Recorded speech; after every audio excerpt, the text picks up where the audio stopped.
सुस्वागतम दोस्तों। फिर से एक बार आप सभी का स्वागत है मेरी हिंदी पाठशाला इस यूट्यूब चैनल में। आज हम कक्षा 8वीं की सुलभ भारती पाठ्य पुस्तक से तीसरा पाठ जो है नाखून क्यों बढ़ते हैं वो पढ़ने वाले हैं। इस पाठ के लेखक है आचार्य हजारी प्रसाद द्विवेदी जी और इस पाठ की जो विधा है वैचारिक निबंध है। एक वैचारिक निबंध है, नाखून क्यों बढ़ते हैं। तो मैं आचार्य जी का परिचय आपको करा देता हूँ। आपका जन्म हुआ 1907 बलिया उत्तर प्रदेश में और आपकी मृत्यु हुई 1989 में उत्तर प्रदेश में। हिंदी साहित्य के मौलिक निबंधकार हैं आप। उत्कृष्ट समालोचक एवं सांस्कृतिक विचारधारा के प्रमुख उपन्यासकार हैं। आपका व्यक्तित्व बड़ा प्रभावशाली और आपका स्वभाव बड़ा सरल और उदार था। आप हिंदी, अंग्रेजी, संस्कृत और बांग्ला भाषाओं के विद्वान थे। सभी भाषाएं से आप परिचित थे। आपकी जो प्रमुख कृतियाँ हैं उसमें अशोक के फूल, कल्पलता यह निबंध है, बाण की आत्मकथा, पुनर्नवा ये उपन्यास है आदि आपकी रचनाएं हैं। आचार्य हजारी प्रसाद द्विवेदी जी नाम को आपको पता होगा। तो यहाँ पर उन्होंने नाखून क्यों बढ़ते इस पाठ में नाखूनों को पशुता का चिन्ह माना है। नाखून होना या नाखून बड़े होना, बढ़ाना ये पशुता का चिन्ह है। पशु नाखूनों को काटते नहीं है, तो उस प्रकार बड़े नाखून या नाखून बढ़ाना ये पशुता की निशानी है, बुराई का प्रतीक है। आपका कहना है कि नाखून बढ़ने पर हम उसको काट देते हैं। ठीक उसी तरह यदि हम किसी बुरी आदतों को, जो हमारी आदतें होती है और वो अगर बुरी हो, जो आम लोगों को पसंद ना आए, तो उनको हमने त्याग देना चाहिए। मतलब खुद में थोड़ा सा त्याग जो है वो होना चाहिए। तो जैसे नाखून जो होते हैं वो एक अस्त्र की भांति होती है, उसको हम काटते रहते हैं जो दूसरों को हानि पहुंचा सकते हैं। उसी प्रकार हमारे अंदर जो दुर्गुण होते हैं उनको हमें त्यागना चाहिए। ऐसी सलाह यहाँ पर आचार्य हजारी प्रसाद द्विवेदी जी हमें देते हैं। पाठ की शुरुआत करते हैं, नाखून क्यों बढ़ते हैं। उससे पहले आप सभी से एक रिक्वेस्ट है कि अगर अभी तक आपने मेरी हिंदी पाठशाला इस यूट्यूब चैनल को सब्सक्राइब नहीं किया है तो सब्सक्राइब ज़रूर कीजिए, क्योंकि आने वाले जो इस पाठ्यक्रम के आधार पर वीडियो है उसके बारे में आपको नोटिफिकेशन मिलता रहेगा। दोस्तों, यहाँ पर आचार्य हजारी प्रसाद द्विवेदी जी ने कहा है इस पाठ में, बच्चे कभी कभी चक्कर में डाल देने वाले प्रश्न कर बैठते हैं। मतलब हमें भी सोच में पड़ जाना पड़ता है कि हमें भी सोच में पड़ जाते हैं कि ये प्रश्न तो सही है और इसका जवाब हमारे पास भी नहीं होता है कभी कभी। अल्पज्ञ जो पिता है बड़ा दयनीय जीव होता है। मेरी छोटी लड़की ने जब उस दिन पूछ लिया कि आदमी के नाखून क्यों बढ़ते हैं तो मैं कुछ सोच नहीं सका। तो सोचने की क्षमता ही बोध हो गई कि ये बात तो सही है, मैंने भी नहीं सोचा अब तक। तो छोटी सी लड़की ने मुझसे पूछ लिया कि नाखून क्यों बढ़ते हैं। हर तीसरे दिन नाखून बढ़ जाते हैं, काट दीजिए, वे चुपचाप दंड स्वीकार लेंगे। नाखून जो होते हैं उनको काटने के बाद वो दंड स्वीकार कर लेते हैं, अच्छा हो गया आपने हमें काट दिया, लेकिन वापस बढ़ने लग जाते हैं। पर निर्लज्ज अपराधी की बातें छूटते ही फिर जैसे के तैसे हो जाते हैं। तो जैसे वो अपराधी है, अपराधी को सज़ा दी गई, उनको काट लिया गया नाखूनों को, लेकिन वो निर्लज्जता से, बेहया से वापस बढ़ने लगते हैं। आखिर इतने बेहया बेशर्म क्यों होते हैं, ऐसा प्रश्न लेखक के सामने आता है। जो लाख वर्षों तक की बात है जब मनुष्य जंगली था। हमें पता है, आप सभी को पता है, वन मानुष जैसे हम थे। उसे नाखून की ज़रूरत थी, तब हमें नाखूनों की ज़रूरत थी क्योंकि हम जंगल में रहते थे, जंगलियों की भांति थे, बंदर की एक प्रजाति की भांति थे। तो हमें नाखून की आवश्यकता थी। उसकी जीवन रक्षा के लिए नाखून बहुत ज़रूरी थे, क्योंकि हमारे पास कोई शस्त्र, अस्त्र या सुरक्षा के साधन मौजूद नहीं थे। असल में वही उसके अस्त्र थे। दांत भी थे, पर नाखून के बाद ही उनका स्थान। पहले नाखून, उसके बाद में दांत। हमारे पास दो अस्त्र पहले थे मौजूद। नाखून सबसे पहले, जो पंजे की भांति हम मार सकते थे, और उसके बाद में दूसरा स्थान आता था दांतों का। दांत भी हमारे अस्त्र है। धीरे धीरे वो अपने अंग से बाहर की वस्तुओं का सहारा लेने लगा। मतलब शरीर के बाहर के जो वस्तुएं थी उनका सहारा वो अपनी रक्षा के लिए लेने लगा। जैसे हड्डियों का हथियार बनाया, अपना हथियार बनाया, हड्डियों को हड्डियों से भाले वगैरह बनाए। आपको पता है कि धीरे धीरे इंसान की, मनुष्य की जो प्रगति हुई है उसमें उसने किस किस चीज़ों का सहारा लिया है। तो उसने पहले हड्डियों के हथियार बनाए और आगे बढ़ा, उसने धातु के हथियार बनाए, इतिहास आगे बढ़ा। कभी कभी मैं हैरान होकर सोचता हूँ कि मनुष्य आज अपने बच्चों को नाखून न काटने पर डांटता है। अगर छोटे हैं तो आपके नाखून बढ़ते हैं तो आपके घर में आपके माताजी पिताजी आपको कहते कि नाखूनों को काट लो, क्योंकि उनसे क्या होती है, बीमारियाँ फैलती हैं। पाठशाला में, स्कूल में भी आपके अध्यापक जो है वो आपको डांटते हैं नाखून बढ़ने पर, है ना। मुझे लगता है कि मनुष्य अब नाखून को नहीं चाहता। ये उसकी भयंकर पाशुवृत्ति के जीवंत प्रतीक है। जीवंत मतलब जीवित, प्रतीक का मतलब होता है चिन्ह। तो नाखून बढ़ना जो है वो उसके जीवित प्रतीक है, चिन्ह है पाशवी वृत्ति के। पाशवी मतलब क्या होता है, पशु वृत्ति, पशुओं के समान। उससे बनता, पशु से बनता है पाशवी, पशु के समान वृत्ति। तो उसके प्रतीक है, उसके चिन्ह हैं। जिसके नाखून बड़े वो पशु है। मनुष्य की पशुता को जितनी बार भी काट दो वो मरना नहीं चाहती। तो नाखून जो है हमारा पशुता का प्रतीक है।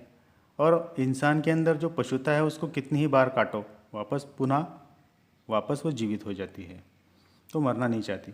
अगर आदमी अपने शरीर की, मन की और वाक्य के अनायास घटने वाली वृत्तियों के विषय में विचार करे तो उसे अपनी वास्तविक प्रवृत्ति पहचानने में बहुत सहायता मिलेगी। शरीर की मतलब हमारे शरीर में, मन में और भाषा में, शब्द में जो घटने वाली वृत्तियाँ हैं उसका अगर सोचें तो हम वास्तविक में क्या है ये पहचानने में हमें सहायता मिल सकती है।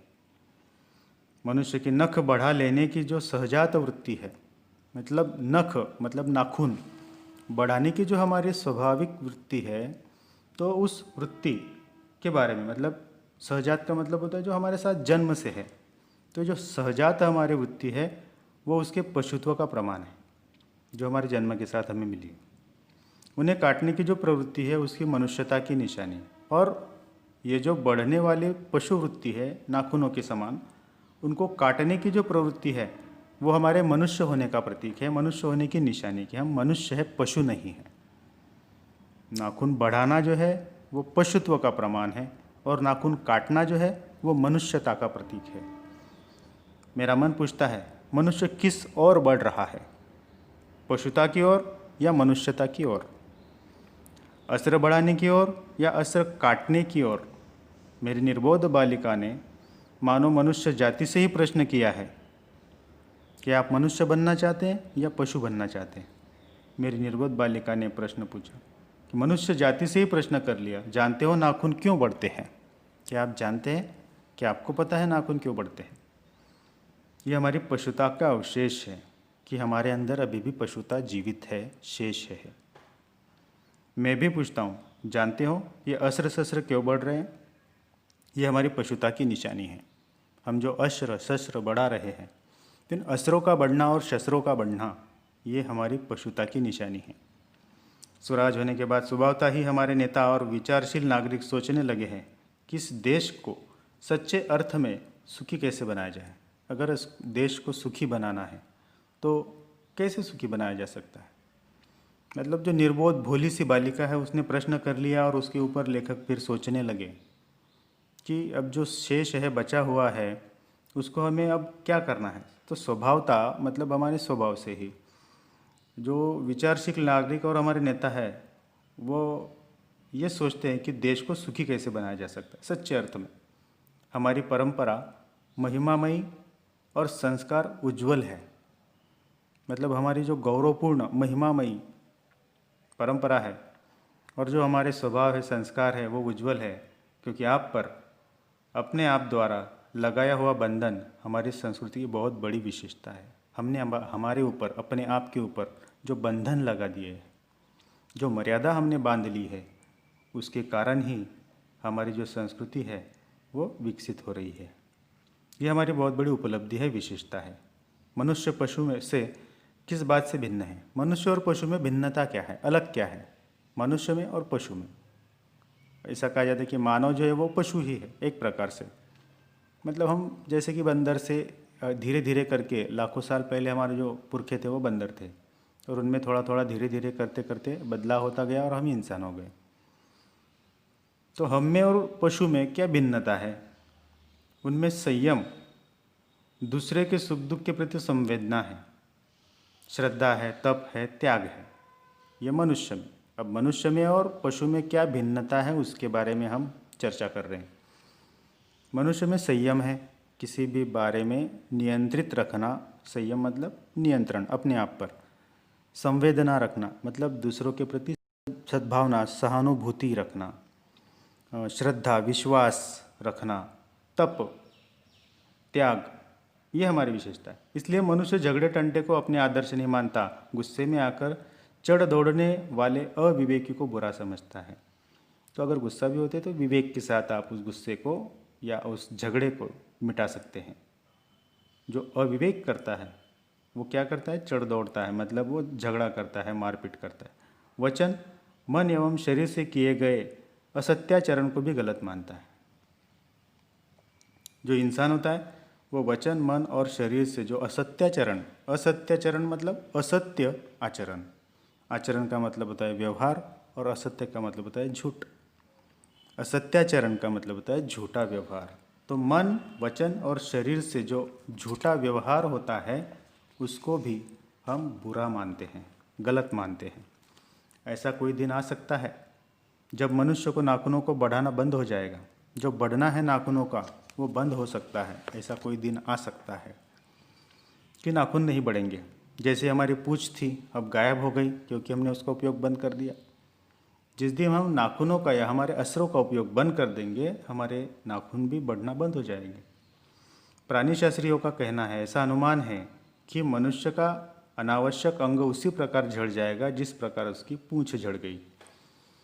तो जिस प्रकार अनावश्यकता, मनुष्य में अनावश्यक थी पूंछ, क्योंकि हम चलने फिरने लगे थे, अपना बचाव हम करने लगे थे, अपनी रक्षा करने लगे थे, तो पूंछ की कोई आवश्यकता हमें थी नहीं। तो धीरे धीरे वो लुप्त हो गई, गायब हो गई। उसी प्रकार जब हम नाखूनों का उपयोग बंद कर देंगे तो हमारे नाखून भी गायब हो जाएंगे, लुप्त हो जाएंगे।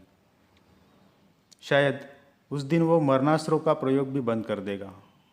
मरणास्त्र मतलब क्या? जो घातक हथियार होते हैं उनको मरणास्त्र कहते हैं। तो उनका प्रयोग भी इंसान बंद कर देगा। नाखून का बढ़ना मनुष्य के भीतर पशुता की निशानी है। मतलब जो हमारे अंदर की पशुता है वो बार बार बढ़ती है और हम उसको बार बार काटते रहते हैं। लेकिन ये निशानी तो पशुता की है कि हम आखिर में है तो पशु। वो पशुत्व का द्योतक है। हमारा जो नाखूनों का बढ़ना है वो पशुत्व का द्योतक है। द्योतक है मतलब प्रतीक है कि हम अभी भी पशु है, अभी भी हमारे अंदर कुछ पशुत्व के गुण हैं। और नाखून का बढ़ना हमारे अंदर पशुत्व की तो निशानी है, और उसे नहीं बढ़ने देना मनुष्य की अपनी इच्छा है, अपना आदर्श है। तो हमारे अंदर जो पशुता है वो बढ़े नहीं, इसके लिए हम नाखूनों को काटते रहते हैं। तो ये हमारे मनुष्यत्व की इच्छा है, मनुष्य की इच्छा, और ये हमारा आदर्श है कि नाखून ना बढ़े, नाखूनों को ना बढ़ने दे, पशुत्व को ना बढ़ने दे। मनुष्य में जो घृणा है, घृणा मतलब तिरस्कार है। तो ये जो घृणा है जो अनायास बिना सिखाए आ जाती है। अनायास मतलब जो कोई काम होता है जो बार बार हम करते रहते हैं तो अनायास ही आता है, सहज, दोबारा से आना, अनायास। मनुष्य में जो घृणा है जो अनायास ही बिना सिखाई आती है, तो तिरस्कार की जो भावना है बार बार हमारे अंदर निर्माण होती है, वो भी पशुत्व का द्योतक है, वो भी पशुत्व का प्रतीक है। अपने को संयत रखना, संयत का मतलब होता है नियंत्रण में रखना, मर्यादा में रखना। तो अपने को संयत रखना, मर्यादा में, अपनी मर्यादा में रखना, अपने आदर्शों में रखना, दूसरों के मनोभाव का आदर करना मनुष्यों का सधर्म है। तो दूसरों की भावनाओं के बारे में भी सोचो, उनका भी आदर करो, ये मनुष्य का धर्म है। यही हमारा धर्म है कि दूसरों के बारे में भी सोचें, सिर्फ अपने बारे में नहीं सोचें।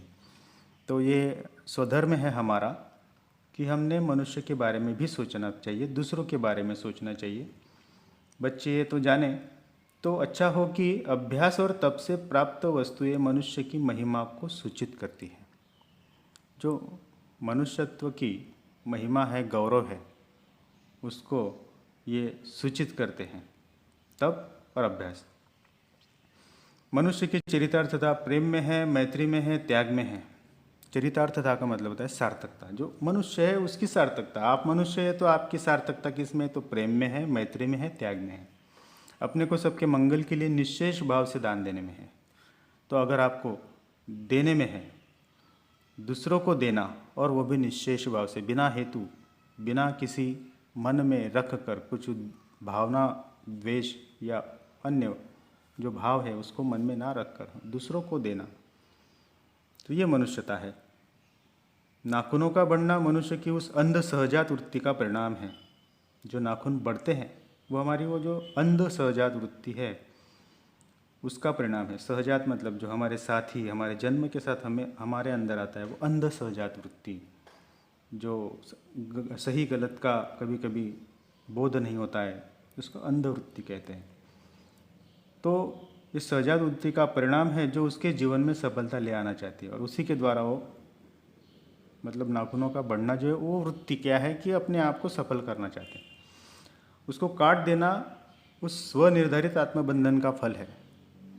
स्वनिर्धारित मतलब स्वयं निश्चित किया हुआ कि मुझे क्या करना है, मेरे अंदर ऐसी वृत्ति, अंध वृत्ति नहीं आने देनी है। और ये जो आत्मबंधन, स्वयं पर जो बंधन हमने लगाया है, उस बंधन का फल है नाखूनों का काटना, जो उसे चरितार्थता की ओर ले जाता है। जो चरितार्थ है हमारे, जो सार्थकता है, उसकी ओर हमें वो ले जाता है नाखूनों का काटना। अगर हम नाखून काटते हैं तो हम इंसानियत की ओर जाते हैं, अगर हम नाखून बढ़ाते हैं तो पशुत्व की ओर जाते हैं। नाखून बढ़ते हैं तो बढ़े, मनुष्य उन्हें बढ़ने नहीं देगा। मतलब नाखून तो बढ़ते रहेंगे, पशुता तो बढ़ती रहेगी, लेकिन अगर हम इंसान हैं, अगर हम मनुष्य हैं, तो हम उस पशुत्व को बढ़ने नहीं देंगे, नाखूनों को बढ़ने नहीं देंगे, हम उसको काटते रहेंगे। हम उनको बार बार काटते रहेंगे, जैसे वो बढ़ते रहेंगे हम उसको काटते रहेंगे। तो इस प्रकार नाखून क्यों बढ़ते हैं, इस पाठ में आचार्य हजारी प्रसाद द्विवेदी जी ने एक वैचारिक लेख यहाँ पर व्यक्त किया है, निबंध हमें दिया है। नाखून बढ़ने के कारण क्या होता है, नाखून बढ़ना यह प्रवृत्ति क्या है, और नाखूनों को काटना यह प्रवृत्ति क्या है, इसके बारे में यहाँ पर उन्होंने अपने विचार रखे हैं। मुझे लगता है आपकी समझ में ये पाठ आया होगा। धन्यवाद।